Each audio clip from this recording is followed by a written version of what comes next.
உங்கள் அனைவருக்கும் வணக்கம். பேசுவது கார்த்திக். எழுத்தாளர், பாடலாசிரியர், கவிஞர், முனைவர் திரு நா. முத்துக்குமார் அவர்களுடைய வேடிக்கை பார்ப்பவன் புத்தகத்தை பத்தி நம்ம பேசிக்கிட்டு இருக்கோம். இதற்கு முந்தைய காணொளிகள்ல இந்த புத்தகத்துல உள்ள கட்டுரைகளை காணொளிகளாக பேசி பதிவு பண்ணி இந்த பக்கத்துல பதிவிட்டு இருக்கோம். அந்த காணொளியினுடைய லிங்கையும் இந்த வீடியோனுடைய கடைசி பக்கத்திலையும் டைட்டில் கார்டுலையும் டிஸ்கிரிப்ஷன்லையும் கொடுக்கறேன். மறக்காம அந்த வீடியோஸையும் போய் பாருங்க. இந்த வீடியோல அடுத்த கட்டுரையை பத்தி நம்ம பேச போறோம். இந்த வாழ்க்கையினுடைய கேள்விகள் அப்படிங்கிறது கடினமாக இருக்கலாம், ஆனா விடை அப்படிங்கிறது ரொம்ப எளிமையாக இருக்கும் அப்படின்னு ஆல்பர்ட் ஐன்ஸ்டீன் தன்னுடைய வரிகள்ல சொல்றாரு. அப்படித்தான் இந்த கட்டுரையும் இருக்க போகுது. இந்த கட்டுரைக்கு நா. முத்துக்குமார் அவர்கள் தீராத விளையாட்டு அப்படின்னு சொல்லிட்டு பேர் வச்சிருக்கிறாரு. நான் தான் டாம், நீங்க ஜெரியா, ஓடி போய் ஒளிஞ்சுக்குங்க, நான் உங்களை கண்டுபிடிப்பேனா அப்படின்னு நா. முத்துக்குமார் அவர்களுடைய மகனும் நா. முத்துக்குமாரும் ரெண்டு பேரும் விளையாடுறாங்க.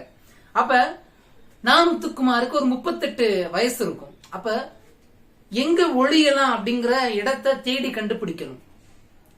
பீரோவுக்கு பின்னாடியா, திரைச்சீலைக்கு பின்னாடியா, இல்ல பாத்ரூம்ல இருக்கக்கூடிய இருட்டுலையா, கதவுக்கு பின்னாடியா அப்படின்னு நிறைய இடத்துல ஒளிஞ்சாச்சு. வேற எங்க ஒளியலாம் அப்படின்னு சொல்லிட்டு 38 வயசு உள்ள நா. முத்துக்குமார் அவர்கள் கூனி குறுகி இதனுடைய உடம்ப வளைச்சுக்கிட்டு கட்டிலுக்கு அடியில போறாரு.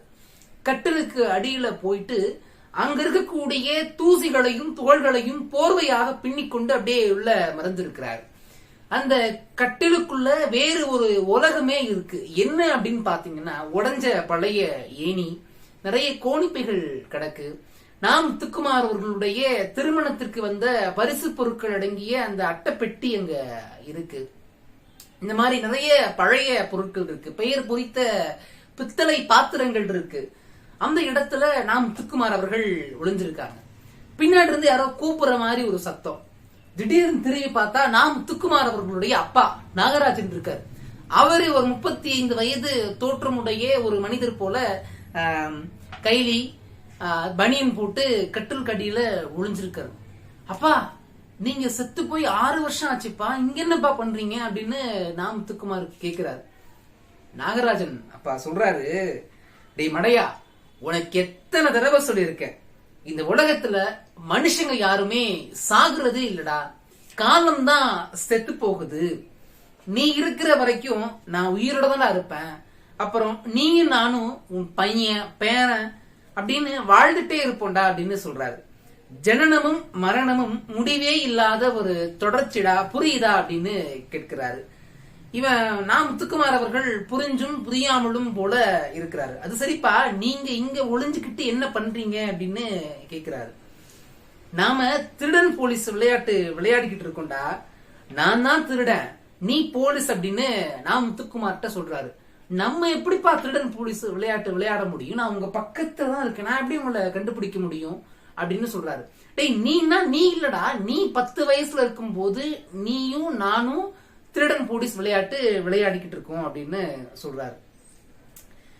அப்ப நா. முத்துக்குமார் அவர்கள் சொல்றாரு, மெதுவா. நா. முத்துக்குமார் அவர்கிட்ட அப்பா சொல்றாரு, மெதுவா பேசுடா, அவன் பையன்ட்ட மாட்டிக்க போறடா அப்படின்னு சொன்ன உடனே நா. முத்துக்குமார் அவர்களுடைய மகன் ஆதவன் அவருடைய முகம் கட்டலுக்கு அடியில தெரியுற மாதிரி, அப்பா அப்பான்னு சொல்லல, அதாவது ஜெரி மாட்டிக்கிட்டியா அப்படின்னு சொல்லிட்டு நா. முத்துக்குமார் அவர்களை மேல கூட்டிட்டு வர்றாரு. நா. முத்துக்குமாருக்கு அந்த சூழல், அந்த இடம் புரியாமலேயே அப்படியே ஒரு புதுதா வெளியே வர்றாரு. வந்து முடிச்சதுக்கு அப்புறம் எப்பயும் போலவே ஒரு 10 நிமிஷத்துல அப்பாவுக்கும் பையனுக்கும் ஒரு விளையாட்டு விளையாடிக்கிட்டு இருந்தாங்கன்னா அது போர் அடிச்சிரும் இல்லையா. போர் அடிச்சதுக்கு அப்புறம் அடுத்த விளையாட்டுக்கு போறாங்க. சரின்னு சொல்லிட்டு ஆதவன் என்ன பண்றாருன்னா, செஸ் விளையாடலப்பா அப்படின்னு சொல்றாரு. சரின்னு சொல்லிட்டு இந்த செஸ் அட்டைய விரிச்சு வச்சிட்டாங்க. ஆதவன் நான் ஒயிட் எடுத்துக்கிறேன், நீங்க பிளாக் எடுத்துக்கோங்க அப்படின்னு நா. முத்துக்குமார்கிட்ட சொல்லிட்டாரு. சரின்னு சொல்லிட்டு நா. முத்துக்குமார் அவர்களும் 2 பேரும் காய ஒருத்தர் மாத்தி நகர்த்திக்கிட்டு இருக்காங்க. அப்ப அந்த வெள்ளை அந்த சிப்பாய் இருக்கும் இல்லையா, அப்ப அந்த கருப்பு சிப்பாய் நா. முத்துக்குமார் அவர்கள் அந்த வெள்ளை சிப்பாயை போய் வெட்ட போறாரு. உடனே ஒரு குரல் நா. முத்துக்குமாருக்கு கேட்குது, நான் தான் உன்னுடைய தாத்தாவோட தாத்தா, எள்ளு தாத்தா அப்படின்னு சொல்லிட்டு நான் மந்திரி அந்த அந்த படை இருக்கும் இல்லையா, நான் சிப்பாயா இருந்தேன் அப்படின்னு சொல்லிட்டு ஒரு எழுத்தாக்கா வெட்டுறது முறையாடா அப்படின்னு சொல்லி கேட்டோடனே அந்த சிப்பாயை வெட்டுறதுக்கு பதிலாக நாம் முத்துக்குமார் அவர்கள் வேற காய நகர்த்திட்டாரு. உடனே பையன் என்ன பண்ணிருப்பாரு, அவர் வந்து தன்னுடைய மந்திரிய வச்சு அந்த நாம் முத்துக்குமார் அவர்களுடைய ராணியை வெட்டி ராஜாவுக்கு செக் வச்சிருப்பாரு. சோ மகன்கிட்ட தோற்கிறத விட ஒரு தகப்பனுக்கு என்ன ஒரு ஆனந்தம் இருந்துட முடியும் அப்படின்றத அவர் சொல்லியிருப்பாரு. அடுத்து ஆதவன் அவர்கள் செஸ் விளையாண்டு முடிச்சாச்சு. இப்ப அடுத்த ஆட்டைக்கு போகணும். அடுத்த ஆட்டை வந்து ஆதவன் சொல்றாரு, அப்பா நம்ம அம்மா அப்பா விளையாட்டு விளையாடுவோமா, நான் தான் அப்பா நீங்க அம்மா அப்படின்றாரு. உடனே நாம் முத்துக்குமார், நம்ம பாய்ஸ் தான், நம்ம எப்படி அம்மா அப்பா விளையாட்ட விளையாடுறது அப்படின்னு சொன்னோடனே நாம் முத்துக்குமார் அவர்களுடைய ஷோல்டர்ல ஒருத்தவங்க கை வச்சு உடனே திரும்பி பாக்குறாரு. பார்த்தா சின்ன வயசுல நாம் முத்துக்குமாருடைய அம்மா இறந்து போனாங்களே அவங்க நிக்கிறாங்க. டேய், நீ அப்படிங்கறது நானும் உங்க அப்பாவும் சேர்ந்து உனக்குள்ள இருக்கிறதுடா, நீ தாராளமா உன் பையன் கூட போய் அம்மாவா விளையாடு அப்படின்னு சொல்லி சொல்றாங்க. சரின்னு சொல்லிட்டு நாம் முத்துக்குமார் அவர்கள் அம்மாவா மாற, அவங்களுடைய மகன் அப்பாவா மாற, ரெண்டு பேரும் அம்மா அப்பா விளையாட்டு விளையாடுறாங்க. நாம் முத்துக்குமார் பாவனையாக சமைச்சு, பாவனையாக துணி துவைச்சு, பாவனையாக கண்ணீரும் சிந்தி விளையாடுறாங்க. அதுக்கப்புறம் பரமபதம் விளையாடுறாங்க. பரமபதம் விளையாடும் போது ஏணிகள் எல்லாம் ஏற்றிவிடும் நண்பர்களாகவும் எதிரிகள் எல்லாம் பாம்புகளாகவும் அப்படி ஏரியும் சரிக்கையும் விளையாடுகிற ஒரு விளையாட்டு. அந்த இடத்துல கூட ஒரு தகப்பனுடைய பிரார்த்தனை என்னவாக இருக்கிறது, என்னுடைய பிள்ளைக்கு எப்பவுமே ஏற்றிவிடக்கூடிய நண்பர்கள் ஏணிகளாக மட்டுமே அவங்க மட்டுமே இருக்கணும் அப்படின்னு நாம் முத்துக்குமார் பேராசையாக வேண்டிக்கிறாரு. அடுத்து வீட்டுக்குள்ளேயே tennis ball, plastic bat cricket, rubber balloon football, கண்ணாமூச்சி ஆட்டம் அப்படின்னு சொல்லிட்டு நிறைய விளையாட்டை அன்னைக்கு ஒரு நாள் முழுக்க விளையாடுறாரு. விளையாடி முடிச்சதுக்கு அப்புறம் நைட்டு சாப்பிட்டு முடிச்சதுக்கு அப்புறம் தூங்க போறாங்க. கடைசியா ஒரு விளையாட்டு இதான் வந்து இந்த கட்டுரையிலே வந்து எனக்கு ரொம்ப பிடிச்ச ஒரு பகுதி அப்படின்னே சொல்றாரு. ரொம்ப சுவாரஸ்யமா நாம் முத்துக்குமார் அவர்கள் கொண்டு போயிருப்பாரு. மகன் ஆதவன் கேட்கிறாரு, அப்பா உங்கள் கையில் 1 கோடி விளையாடலாமாப்பா அப்படின்னு. இந்த உங்கள் கையில் 1 கோடி அப்படிங்கிறது 90s கிட்ஸுடைய ஒரு பெரும் வரவேற்பை பெற்ற ஒரு ரியாலிட்டி ஷோ அப்படின்னு சொல்லலாம். 90s கிட்ஸுக்கும் இந்த இயர்லி 2K கிட்ஸ் நான் அதை பார்ப்பதற்கான வாய்ப்புகள் பின்பு அந்த திரும்ப ரீ எபிசோட் போடுவாங்க இல்லையா, அப்ப நான் பார்த்திருக்கேன். பட் அந்த நடக்கும்போது பார்த்தது கிடையாது. அப்படி இருக்கும்போது நாம் முத்துக்குமார் அவர்கள் இருக்காங்க, பக்கத்துல ஆதவன் இருக்காரு, பக்கத்துல அவங்களுடைய மனைவியார், 3 பேரும் சேர்ந்து அதுல ஆடுறாங்க. அப்ப நாம் முத்துக்குமார் தான் வந்து ஆங்கர், அவர் தான் கேள்வி கேட்கக்கூடியவர். உடனே சொல்றாரு, வெல்கம் பேக் டு உங்கள் கையில் 1 கோடி. இன்னைக்கு நம்ம கூட 2 பேர் விளையாட வந்திருக்காங்க. ஒருத்தர் யாரு அப்படின்னா மிஸ்டர் ஆதவன் நாகராஜன், இன்னொருத்தங்க யார் அப்படின்னா மிஸ்ஸஸ் ஜீவலட்சுமி முத்துக்குமார் அப்படின்னு சொல்றாரு. வணக்கம் மிஸ்டர் ஆதவன் நாகராஜன் அப்படின்னு நாம் முத்துக்குமார் அந்த ஆங்கர் சொன்ன உடனே முன்னாடி செய்தி வாசித்த நிர்மலா பெரியசாமி அவங்கள போல மகன் ஆதவன் எப்படி வணக்கம் வைக்கிறாருன்னா வணக்கம் அப்படின்னு சொல்றாரு. உடனே நீங்க என்ன பண்ணிக்கிட்டு இருக்கீங்க அப்படின்னு ஆதவனை பார்த்து கேட்கிறாரு. தூங்கிட்டு இருக்கேன். அது இல்லடா, என்ன படிக்கிற? ஃபர்ஸ்ட் ஸ்டாண்டர்ட் கே செக்ஷன் அப்படின்னு சொல்றாரு. உங்க அப்பா என்னவா இருக்காரு? எனக்கு அப்பாவா இருக்காரு. ஒரு மழலையினுடைய விடை எப்படி இருக்குமோ அதுவாகத்தான் இருந்தது. லூசு, வேற என்ன பண்றாரு? எங்க அப்பா பாட்டு எழுதுறாரு அப்படின்னு சொல்றாரு. சரி அப்பா, என்கிட்ட மட்டும் கேள்வி கேட்டுட்டு இருக்கீங்க, அம்மா கிட்ட கேள்வி கேளுங்க அப்படின்னு சொல்றாரு.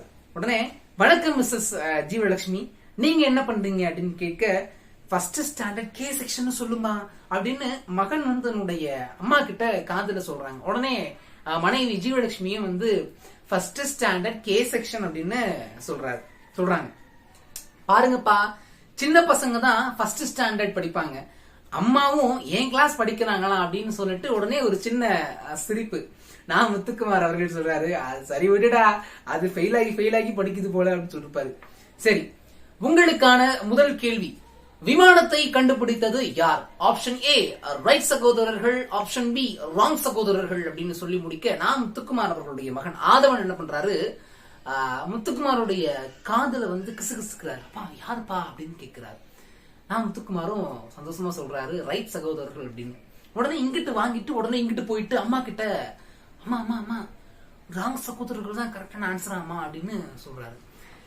அவங்க அம்மா முந்துக்கிட்டு சொல்றாங்க ராங் சகோதரர்கள் அப்படின்றாரு. உடனே ஆதவன் நோ நோ ரைட் சகோதரர்கள் அப்படின்னு சொல்றாரு. சொல்லி முடிச்ச உடனே ஓ சொல்றாரு ஈவன், அதாவது ஆதவன் சொன்னதுக்கு அப்புறம் ரைட் சகோதரர்கள் ரைட் ஆன்சர் மிஸ்டர் ஆதவன் நாகராஜன், நீங்க இந்த காசை வச்சு என்ன பண்ண போறீங்க? அந்த 1000 ரூபாய் கிடைச்சிருச்சு, முதல் ரவுண்ட்ல வின் பண்ணா 1000 ரூபாய். இந்த காசை வச்சு என்ன பண்ண போறீங்க அப்படின்னு மகனை பார்த்து கண்ணடிக்கிறாரு. சாக்லேட் வாங்கி சாப்பிடுவேன். வெரி குட், அப்பாவுக்கும் அம்மாவுக்கும் கொடுப்பியா அப்படின்னு கேக்குறாரு. செகண்ட் கொஸ்டின் கேளுங்கப்பா, அதை விட்டுட்டு சாக்லேட் கேக்குறீங்க. ஓகேடா, உலகம் அழிஞ்சாலும் அழியாத உயிரினம் எது? ஆப்ஷன் ஏ கரப்பாம்பூச்சி, ஆப்ஷன் பி பட்டாம்பூச்சி அப்படின்னு சொல்றாரு. இந்த டைம் வந்து நான் முத்துக்குமாரே ஆதவன் காதுல போயிட்டு கரெக்டான ஆன்சரை சொல்றாரு, கரப்பாம்பூச்சி அப்படிங்கிறாரு. வழக்கம் போலவே ஆதவனுடைய அம்மா தப்பான ஆன்சரையே சொல்றாங்க. என்ன சொல்றாங்க? பட்டாம்பூச்சி தான் அப்படிங்கிறாரு. உடனே ஆதவன் வந்து கரப்பாம்பூச்சி அப்படின்னு சொல்றாரு. நான் முத்துக்குமார் சொல்றாரு கரப்பான் பூச்சி இஸ் ரைட் ஆன்சர் அப்படின்னு சொல்றாரு. இப்ப மகனுக்கு 5000 கிடைச்சிருச்சு. இந்த 5000 வச்சு நீ என்ன பண்ண போற அப்படின்னு கேட்டா ஏடாகுடமான பதில் வரும் இல்லையா? அதனால அவர் கேட்காமையே விட்டுறாரு. அடுத்து 3வது கேள்விக்கு நான் முத்துக்குமார் அவர்கள் தயாராரு. 3வது கேள்வி அப்படின்னு சொன்ன உடனே, ஏன்பா கேள்வியே கேட்டுட்டு இருப்பீங்களா, விளம்பர இடைவேளை விடுங்கப்பா, டிவில அப்படித்தானே காட்டுறாங்க அப்படின்னு மகன் செல்லமாக கண்டிக்க விளம்பர இடைவேளை விட தொடங்கியாச்சு. அந்த விளம்பர இடைவெளிகளே பாருங்களேன். ராஜா கையை கழுவிட்டு தானே சாப்பிடுற? ஆமாமா, அல்டாப்பு சோப்புல தான் கை கழுவன. அல்டாப்பு சோப்பு ஆரோக்கியத்தின் டாப்பு. என் பொண்ணு சரியாவே சாப்பிட மாட்டேங்கிறா, என்ன பண்ணலாம்? குரங்கு மார்க் சேமியா வாங்கி கொடு, குதூகலமா சாப்பிடுவா. நம்ம பையன் நம்ம கிட்ட பேசியே பல மாசம் ஆச்சு, என்னங்க பண்ணலாம்? துலாலினோ செல்போன் உபயோகியுங்கள், உங்கள் தலைமுறையே உங்களிடம் பேசும். விளம்பரம் முடிஞ்சிருச்சு. விளம்பரம் முடிஞ்சு இப்ப இதெல்லாம் சொன்னதெல்லாம் விளம்பரம் முடிஞ்சு திரும்ப நாம் முத்துக்குமார் அவர்கள் தொடங்குறாரு. Welcome back to the show. இது உங்கள் கையில் 1 கோடி. இந்த கேள்விக்கு ஆப்ஷனே கிடையாது. நீங்க போன் எ ஃப்ரெண்ட் லைஃப்ல யூஸ் பண்ணலாம். இதோ உங்களுக்கான கேள்வி அப்படின்னு சொல்லிட்டு நான் முத்துக்குமாரின் தாத்தா பெயர் என்ன? மகன் உடனே போன் எ ஃப்ரெண்ட் அப்படின்னு சொல்றாரு. வெரி குட், யாருக்கு போன் பண்ண போறீங்க?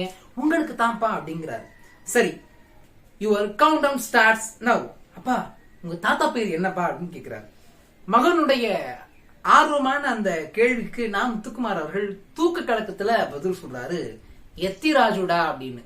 உடனே மகனும் எத்திராஜு அப்படின்னு பதில் சொல்றாரு. ஓ, உங்களுக்கு 50,000 கிடைத்து விட்டது அப்படின்னு சொல்லிட்டு ஒரு விஷயமா கேட்டுட்டு கடைசியில மகனுக்கு 1 கோடி வரைக்கும் வெற்றி பெற்று நான் முத்துக்குமார் அவர்கள் கொடுத்துட்டாரு. அந்த சந்தோஷமான ஒரு விளையாட்டிலேயே 3 பேரும் தூங்கிட்டாங்க. தூங்கின உடனே நான் முத்துக்குமார் அவர்களுடைய கன்னத்துல ஒரு ஈர முத்தம். டக்குன்னு பிரமிப்போட எந்திரிச்சு பாக்குறா, அங்க ஒரு உருவம் தெரியுது. டக்குன்னு நீங்க யாரு சார் அப்படின்னு கேட்கிறாரு. என்ன தெரியலையா, நம்ம ஏற்கனவே ட்ரெயின்ல மீட் பண்ணி இருக்கோமே, நான் தான் கடவுள் அப்படிங்கிறாரு. இவரு பதற்றத்தோட ஐயா சாமி இங்க எதுக்கு வந்தீங்க அப்படின்னு கேட்கிறாரு. வாழ்க்கைங்கிறது என்ன அப்படின்னு கேட்டாரு. திரும்ப நான் முத்துக்குமார் அவர்கள் அதே அந்த கடவுளை சந்திக்கும் போது என்ன ஒரு பதட்டம் இருந்ததோ அதே பதட்டத்தோட விழி பிரிங்க உட்கார்ந்துருக்காரு. கடவுள் சொல்றாரு, வாழ்க்கைங்கிறது இந்த மாதிரி அப்பனும் புள்ளையும் விளையாடுற தீராத விளையாட்டு அப்படின்னு சொல்லி இந்த கட்டுரைய முடிச்சிருப்பார். ஒரு மகனுக்கும் தந்தைக்குமான உறவை, இது நான் முத்துக்குமார் ஆதவனுக்குமான ஒரு இணக்கமாக இருக்கட்டும், நாகராஜனுக்கும் முத்துக்குமாருக்குமான இணக்கமாக இருக்கட்டும், இது ஒரு தொடர் சுழற்சி தான் அப்படிங்கறத நம்மளால உணர்ந்துக்க முடியுது.